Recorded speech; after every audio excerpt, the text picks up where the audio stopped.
Hello, हाय, नमस्कार foodies. कसं काय मग? मजेत ना? असायलाच पाहिजे. काय मग फूडीज, लहान मुलांसाठी काहीतरी स्पेशल बनवूयात, जे की टेस्टी, हेल्दीसुद्धा असेल असं? चला मग बाजारच्या बोर्नव्हिटापेक्षा घरचं बोर्नव्हिटा बनवूयात. चला मग कसं बनवायचं ते झटपट बघूयात.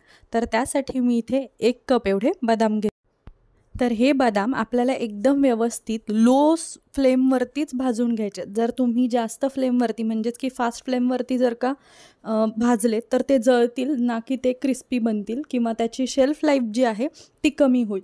तर त्यासाठी आपल्याला हे एकदम मंद गॅसवरती व्यवस्थित भाजून घ्यायचं आहे. तुम्ही बघू शकता ह्याचा कलर चेंज झालेला आहे. त्यानंतरच मी हे काढून घेतलेले आहेत आणि हे तडकतात त्यानंतरच समजायचं की हे क्रिस्पी झालेले आहेत.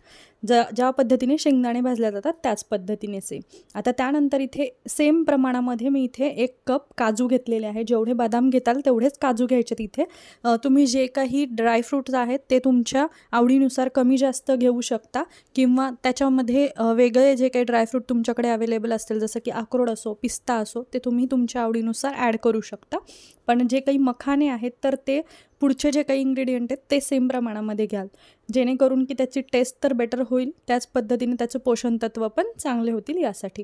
तर आता इथे मी काजू आहेत ते एकदम व्यवस्थित स्लो फ्लेमवरती भाजून घेतलेले आहेत. त्यानंतर आता इथे मी जेवढे काही आपण ड्रायफ्रूट घेतलेले आहेत 1-1 कप त्याच्या दुप्पट, म्हणजेच की जर का काजू आपण 1 कप घेतलेला आहे, बदाम 1 कप घेतला आहे, त्यानंतर इथे मी जे काही मखाणे आहेत ते 2 कप एवढे घेतलेले आहेत, जेणेकरून की आपण त्याची जी क्वांटिटी आहे ती डबल करणार आहोत यासाठी.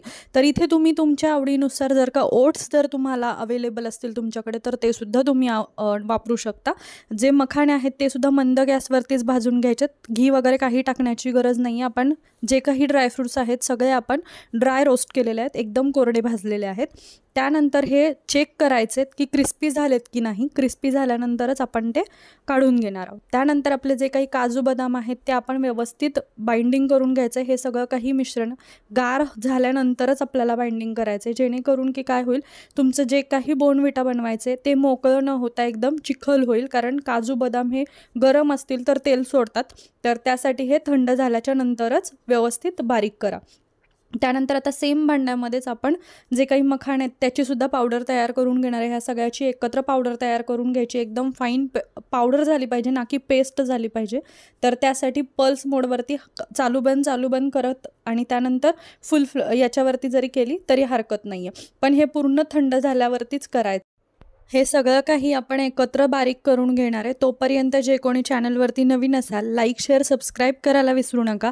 त्याचबरोबर आपला जो दुसरा चॅनल आहे आस्वाद मनांचा आर्ट अँड क्राफ्ट, त्याही चॅनलला भेट द्यायला विसरू नका. तर आता हे सगळं काही जे काही आपण पावडर तयार करून घेतलेली आहे ती व्यवस्थित गाळून घेणार आहे. कारण आपल्याला बोर्नव्हिटा पावडर करायची. लहान मुलांच्या जर तोंडात एखादा कण आला तर ते खाणार नाहीत किंवा जे काही दूध पिणार आहेत तर ते पिणार नाहीत यासाठी. तर त्यासाठी आपण हे सगळं काही व्यवस्थित चाळून घेणार आहोत. मुलांना जर घरचं एखादी गोष्ट असेल तर ती जास्त करून आवडत नाही, पण तीच जर मार्केटची असेल तर ते बाहेरचं दुप्पट खातात. तर त्यासाठी आपल्याला कळूही नाही द्यायचं आहे, तर त्यासाठी अशा पद्धतीने करू शकता. तर आता इथे मी जे काही क्वांटिटी घेतलेली आहे त्याच्यामध्ये अर्धा कप एवढं मिल्क पावडर घेतलेलं आहे. नेस्ले कंपनीचं, तुम्ही कोणत्याही कंपनीचं वापरलं तरी हरकत नाही आहे. त्यानंतर मी इथे 1/4 कप एवढी जी कोको पावडर आहे ती वापरलेली आहे, चॉकलेट पावडर. त्यानंतर मी इथे जी काही आपली खडी साखर असती त्याची मी पावडर करून घेतलेली आहे मिक्सरला, तर ती मी इथे वापरलेली. याला खांडसुद्धा म्हणतात. तर ती इथं मी वापरली, जेणेकरून काय होईल की आपण हेल्दी वापरतो. क्रिस्टलपेक्षा सुद्धा ही जी खडी साखर आहे ती चांगली असते लहान मुलांसाठी. यासाठी जे काही बनवतो आहे ते आपण हेल्दीमध्ये बनवतो आहे म्हटल्यावरती सगळ्याच गोष्टी ह्या व्यवस्थित. इथे तुम्ही गूळ टाकू शकता, बट गूळ टाकला तर गूळ आणि दूध हे विरुद्ध आहे, तर त्यासाठी गुळा आणि दुधामध्ये एकत्र करू नये म्हणून मग मी इथे खडी साखर वापरलेली आहे. तुम्ही जर आवडत असेल गूळ तर तुम्ही वापरू शकता, काही प्रॉब्लेम नाही आहे.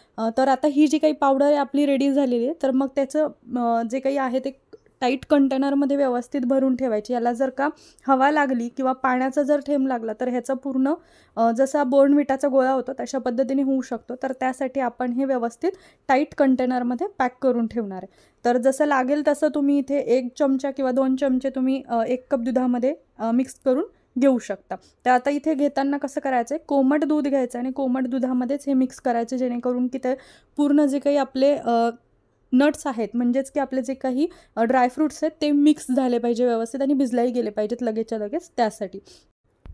काय मग रेसिपी आवडली की नाही कळवायला विसरू नका. आणि त्याचबरोबर मुलांना नक्कीच घरचे जे काही हेल्दी फूड्स आहेत तर ते जास्तीत जास्त आपण लहान मुलांना दिले पाहिजेत. तर त्यासाठीचा एक छोटासा प्रयत्न आहे. कसा वाटला आयडिया कळवायला विसरू नका. लाईक शेअर सबस्क्राईब करा.